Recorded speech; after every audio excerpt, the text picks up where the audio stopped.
So with the summer months coming on, a lot of people are going to be exercising outside, doing different things, or even inside, whatever. The humidity, the heat, just the hot temperatures, whatever. Pushing yourself, pushing some limits, training hard. Please look up the different symptoms of some different things. It could save your life. It's also going to help you treat some things that are going to go on in your body. What I'm talking about is knowing the difference between dehydration, hypernatremia, and hypernatremia, as well as heat stroke, heat exhaustion, and stuff like that. Each one of those takes a different approach to fix. And, some of the symptoms are interchangeable, some are not. So you should know the symptoms for each of those. Again, each one's going to need a different correctness. So if you do if you misdiagnose yourself and you treat one thing, it could put you in a farther, deeper state instead of actually correcting it. So you want to look into that, because I know just in general, if you're exercising a lot, or if you're going to be out in the sun all day, if you're working or just even relaxing at the beach, you're going to be sweating out a lot more. So we'll say your water levels in your body either could be too diluted, or too concentrated of salt, or you just might get dehydrated where, you're just dehydrated. So you should look up the different symptoms of what's going on or what could happen to your body. One of the big things that I've been running into lately, I had an episode this weekend, is hypernatremia. A lot of people don't understand what hypernatremia is, or hypernatremia. It's a lot different from dehydration.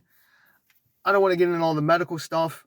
There's a lot of good videos on YouTube and the internet where you can just look up symptoms and what's going on. But the YouTube videos, if you actually get like a good doctor one, like they can explain step by step,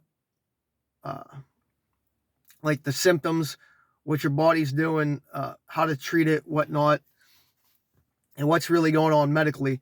I find that a lot of runners now, more and more, don't recognize it or don't know about it, like the hyper and ER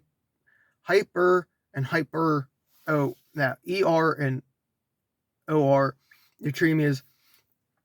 Nobody really understands it as a runner, and we should know about it a lot more than we actually do, because they're two different things and there's two different treatments for it. So this is just like a quick PSA to make sure we're looking it up. There's like the heat stroke, dehydration, heat exhaustion, hypernatremia, hyponatremia.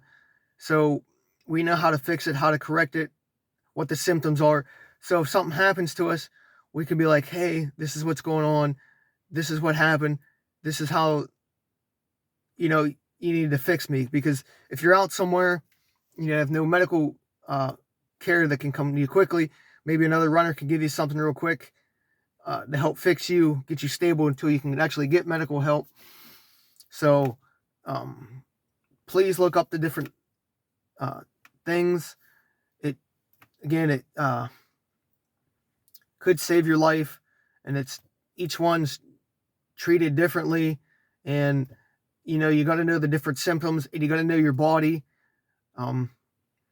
what's going on, so you can tell people, be like, hey, I ate a bunch of salty food last night, I was sweating too much already, I'm going into a hyponatremia state, I got too much concentrated of salt in my blood or something like that.